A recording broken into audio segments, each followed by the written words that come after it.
Hello दोस्तों, इस वाले वीडियो में मैं आपको बहुत सारी इंपॉर्टेंट टिप्स बताने वाला हूं जिनसे आपकी जो यूरोप की ट्रिप है वो बहुत बेहतरीन हो जाएगी। आपको घूमने में काफ़ी सहायता मिलेगी, दिक्कतें नहीं आएंगी और काफ़ी पैसे सेव होंगे। इस वीडियो को उसके लिए आप बिल्कुल एंड तक देखना, बढ़िया बेहतरीन साइट्स भी दिखाऊंगा।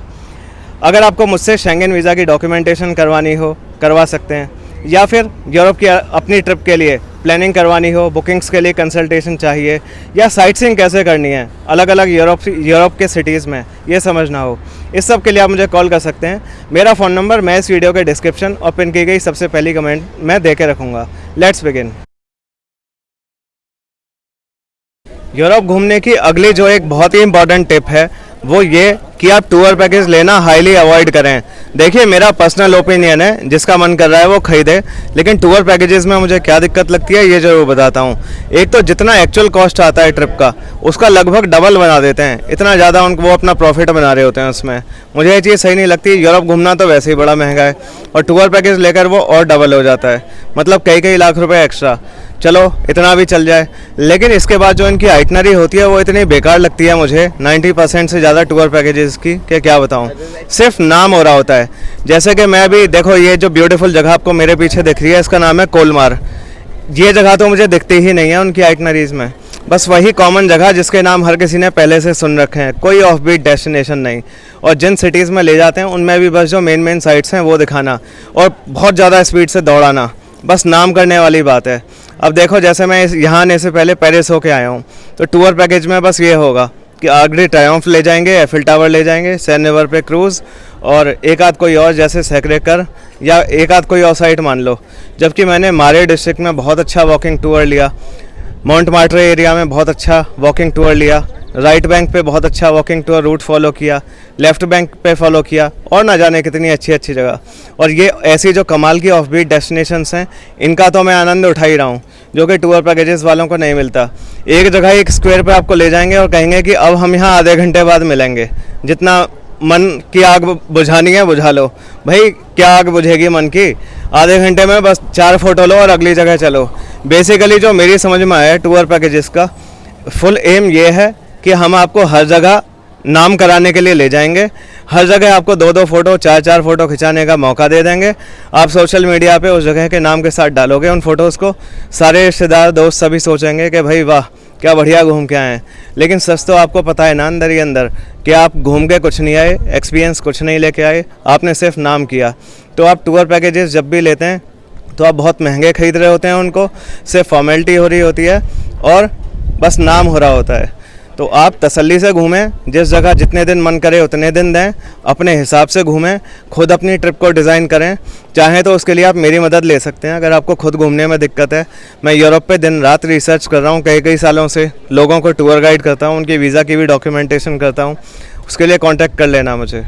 आप यहाँ यूरोप घूमने आए हो तो यूरोप को फील करो। इंडियन टूर ग्रुप वाले बबल में घूमने की ज़रूरत नहीं है। आपके साथ जो लोग घूम रहे हैं वो भी इंडियन, आपकी भाषा भी इंडियन, फूड भी इंडियन, सब कुछ इंडियन। देखिए, यूरोप घूमने की अगली एक बहुत इंपॉर्टेंट टिप ये है कि आप अपनी ट्रिप को जितना फ्लेक्सिबल हो सके उतना फ्लेक्सिबल रखें।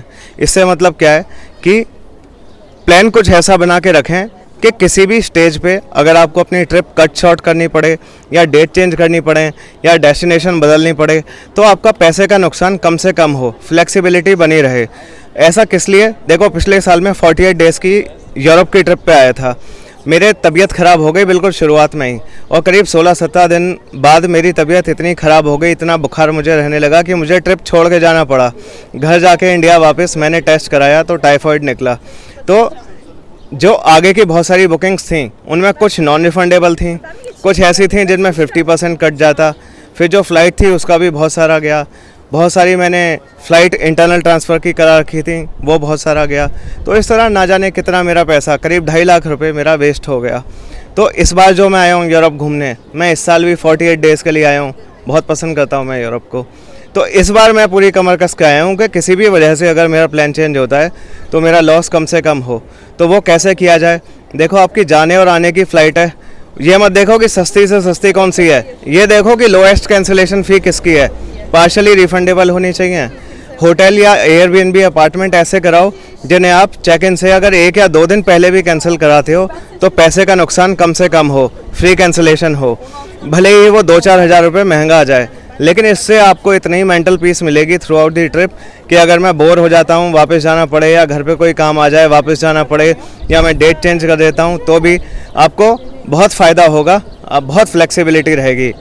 फिर कई ऐसी ट्रेन वगैरह होती हैं जहाँ पे टिकट आसानी से नहीं मिलती, जैसे गोल्डन पास ट्रेन लाइन या ग्लेशियर एक्सप्रेस या फिर टीजीवी ट्रेन, तो इनकी बुकिंग आप करा के रख लो जो लॉन्ग डिस्टेंस की हैं। लेकिन जो बहुत शॉर्ट डिस्टेंस की ट्रेन्स हैं जो रीजनल हैं, जैसे कि यहाँ स्ट्रासबर्ग से ये कोलमार आने के लिए आसानी से जाती रहती हैं ट्रेन, तो इसकी पहले से बुकिंग करा के मत रखो।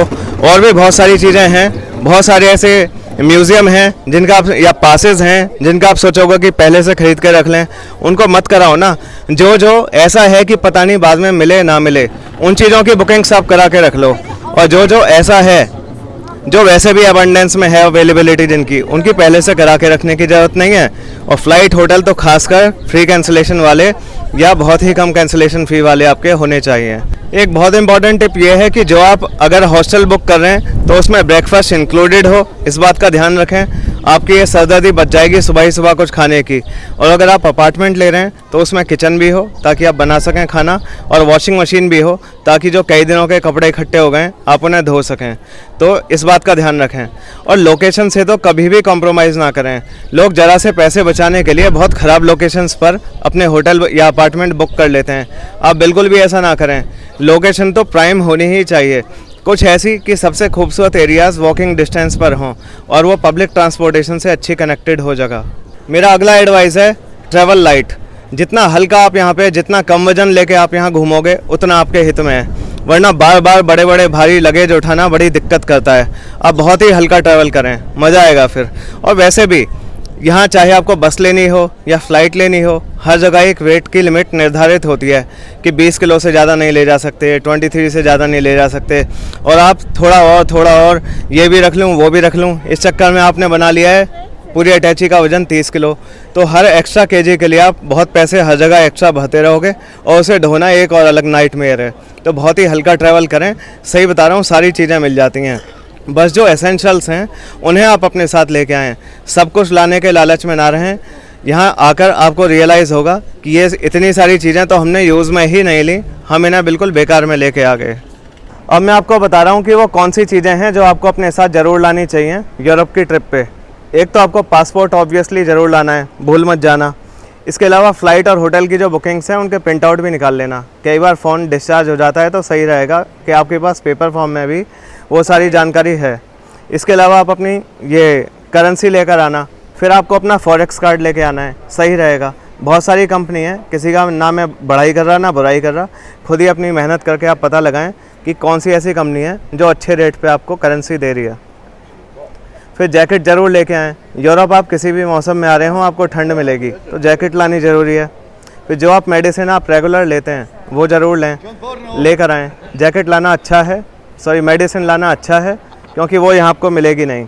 फिर ट्रैवल इंश्योरेंस जो आपने कराया था शेंगन वीज़ा एप्लीकेशन के टाइम, उसका भी प्रिंट आउट आप निकाल कर लाएँ। पावर बैंक लेके आएँ क्योंकि दिन भर के यूज़ के बाद कभी भी फ़ोन डिस्चार्ज हो सकता है।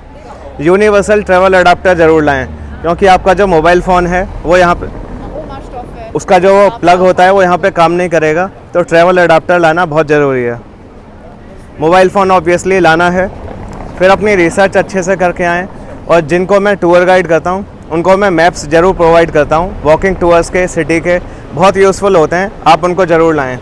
इसके अलावा एक इलेक्ट्रिक केटल होती है वो ज़रूर लाएँ क्योंकि पानी गर्म करने के बहुत काम आएगी। वैसे इनके पास भी होती है पर आप अपनी भी लेके आ जाएँ। यूरोप घूमने के लिए एक बहुत इंपॉर्टेंट टिप ये है कि आप इंडियन खाना ढूंढने में अपना टाइम और पैसा बिल्कुल वेस्ट ना करें। आप सोचते हो कि इंडियन फूड जो है वो आपको यहाँ बढ़िया मिल जाए तो मज़ा आ जाए। भाई कुछ दिन के लिए आए हो, जो यहाँ का खाना है उसी से ही काम चला लो। इंडियन फूड यहाँ के खाने से भी ज़्यादा महंगा मिलता है। और ऐसा तो है नहीं कि लाइन से दुकानें लगी हुई हैं, पहले आप उसे ढूंढोगे, वहाँ तक जाने के लिए अननेसेसरी आप बहुत सारा पैदल चलोगे। इस सब में आपका बहुत सारा कीमती टाइम बर्बाद होगा उसे ढूंढने में, और फिर अच्छा खासा वो महंगा भी मिलना है। तो यहीं का जो फूड है कुछ दिन की बात है, आप उसी को ट्राई करो। और अगर आप वेजिटेरियन हो तो कोई दिक्कत की बात नहीं है, इनके काफ़ी अच्छे ऑप्शन होते हैं वेजिटेरियन में भी। इन्हीं के फूड जो अच्छे वाले होते हैं जैसे पास्ता, पिज़्ज़ा, उनमें वेजिटेरियन डिशेस के लिए बोल दो ना, उनको कह दो कि हमें वेजिटेरियन फूड चाहिए। या जो इनके वैसे रेगुलर फूड आइटम्स हैं उनमें से बस मीट वाली जो चीज़ें हैं उन्हें ना डालने के लिए कहना, तो हो गया आपका वो फूड तैयार। तो जो रेस्टोरेंट आपको पास में पड़े, कन्वीनियंट लगे, वहाँ पे खाना खाओ। इंडियन खाना ढूंढने में बिल्कुल भी टाइम वेस्ट मत करो। यूरोप घूमने के लिए अगली इंपॉर्टेंट टिप ये है कि आप जब भी यहाँ पे किसी रेस्टोरेंट में जाएं तो उनका जो वॉशरूम है, टॉयलेट है, उसे ज़रूर यूज़ करें, वरना आपको वॉशरूम ढूंढने में टाइम भी ख़राब होगा और जहाँ पे पेड यूरिनल होगा वहाँ पे पैसे भी अलग से खर्च होंगे। कुछ सिटी जैसे कि वेनिस, उनमें तो ये पब्लिक टॉयलेट जो हैं बहुत ही महंगे होते हैं, तो आपका वो खर्चा बार बार बचेगा अगर आपने जब भी कुछ भी, चाहे कॉफ़ी ली हो, उनके टॉयलेट को ज़रूर आपको यूज़ करना चाहिए। आप मेरे पीछे इस टाइम देख रहे हो national Holocaust museum Amsterdam city में लोकेटेड। तो यूरोप घूमने की अगली इंपॉर्टेंट टिप है मेरी कि आप म्यूज़ियम्स को देखने में बिल्कुल भी टाइम ख़राब ना करें। इनके चक्कर में ही मत पड़ो, साइड से इन्हें इग्नोर करो बिल्कुल। इनके अंदर जाने के लिए पैसे भी अच्छे खासे लगते हैं और फिर जाके आप अपना कीमती टाइम खो के आ जाते हो। मान लो मैं इसके अंदर चला जाता हूँ, तो अगर मैं जल्दी निकलूं तो मुझे लगेगा कि पैसे वेस्ट हो गए, और अगर टाइम लगाता हूं चीज़ों को समझने के लिए तो ढंग से तो समझ आएंगे नहीं उतनी, क्योंकि हम उस चीज़ को लेके पैशन तो रखते नहीं है। आर्ट की हमें कोई इतनी ज़्यादा समझ है नहीं, तो हमारा कीमती टाइम भी जाता है और पैसे भी जाते हैं। तो बेस्ट यही है कि म्यूज़ियम आप अंदर जाके पूरा उन्हें देखने में टाइम ख़राब बिल्कुल ना करें। यूरोप घूमने की एक इम्पॉर्टेंट टिप ये है कि आप म्यूज़ियम बिल्कुल ना देखें, उनमें टाइम ख़राब होता है, लेकिन म्यूज़ियम देखने के लिए, उसके जो एक्सटीरियर है उसे देखने के लिए आप ज़रूर आएँ। जैसे कि ये डच रेजिस्टेंस म्यूज़ियम है एम्स्टर्डम सिटी में। मेरा कोई ख़ास इंटरेस्ट नहीं है कि मैं इसके अंदर जाऊं, पैसे खर्च करूं, कीमती टाइम खर्च करूं, लेकिन यहाँ आने के बहाने मैं कई ऐसी जगहों को देख पाया जो अदरवाइज़ मैं कभी ना जा पाता, और मैंने उन्हें काफ़ी इन्जॉय करा। तो आप म्यूज़ियम अंदर जाके टाइम ख़राब ना करें, लेकिन उन्हें देखने के बहाने आप आएँ ज़रूर, बहुत कुछ देखने को मिलेगा।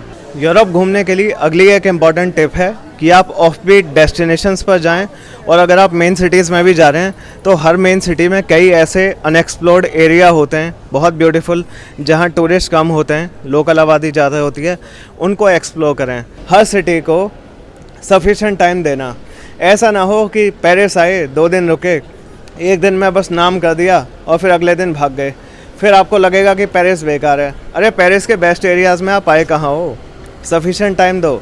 और अगर मान लो पेरिस आपको अच्छा लग गया और आपने दिया बस एक ही दिन, तो आप पता अपने आप से क्या प्रॉमिस करके जाओगे कि अगली बार आऊँगा, बची हुई जगह तब देखेंगे। भाई अगली बार नहीं आना होता।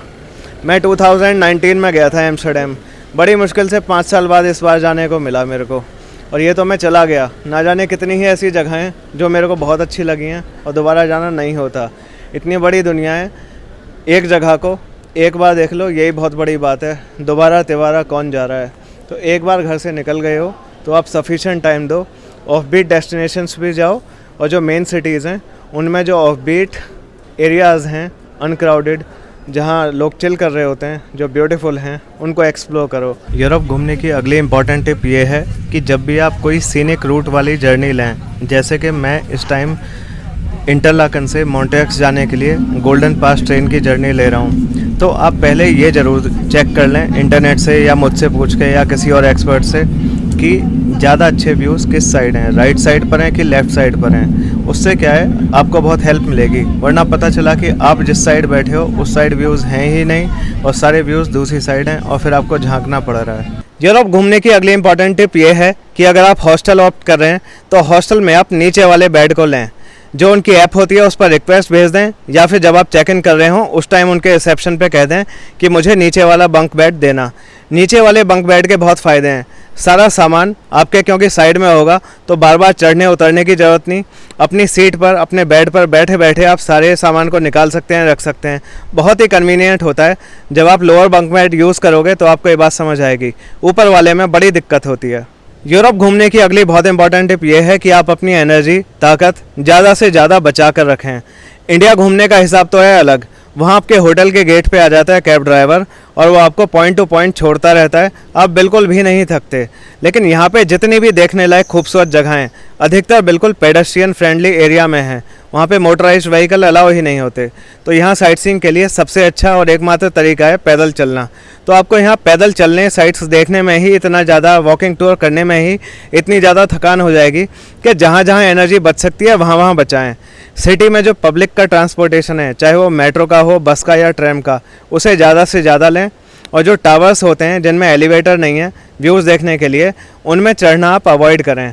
और भी कई तरीके हैं जहाँ पे एनर्जी वेस्ट होती है, उसे आप बचाएं। एक इम्पॉर्टेंट टिप ये है कि आपको जैसे एक सिटी से दूसरे सिटी जाने की ट्रेन की टिकट खरीदनी है, तो बजाय लाइन में लग के टिकट खरीदने के, वहीं पे बहुत सारी मशीनें रखी होती हैं टिकट खरीदने की, उनसे ले लो, बहुत टाइम बचता है। अगली इम्पॉर्टेंट टिप है कि आप पब्लिक ट्रांसपोर्टेशन का भरपूर इस्तेमाल करें। उसके लिए आपके पास मैप्स होने ज़रूरी हैं पब्लिक ट्रांसपोर्टेशन के, ताकि आप कन्वीनियंटली ट्रेन से, बस से या मेट्रो से एक साइड से दूसरी साइड पहुंच सकें और थकान ना हो, कीमती एनर्जी आपकी बॉडी में स्टोर रहे। तो दोस्तों, ये था मेरा video important tips for European travel. उम्मीद है कि आपको हेल्पफुल लगा होगा। वीडियो को लाइक कर देना, चैनल को सब्सक्राइब कर देना। बाकी अगर आपको शेंगेन वीज़ा की डॉक्यूमेंटेशन मुझसे करवानी हो, करवा सकते हैं, या यूरोप के अलग अलग सिटीज़ में साइट सीइंग के लिए गाइडेंस चाहिए, वो पूरी मैं प्रोवाइड करता हूँ। या फिर आपकी यूरोप की ट्रिप के लिए प्लानिंग करवानी हो मुझसे, या बुकिंग्स जो करानी है यूरोप ट्रिप के लिए, उनके लिए कंसल्टेशन चाहिए बेस्ट डिसीजन और सिलेक्शन के लिए, वो भी मैं करता हूँ। इस सब के लिए आप मुझे कॉल कर लेना। मेरा फ़ोन नंबर मैं इस वीडियो के डिस्क्रिप्शन और पिन की गई सबसे पहली कमेंट में दे के रखूँगा। मेरा नाम जितेंद्र शर्मा है। Thanks a lot for watching this video till the end.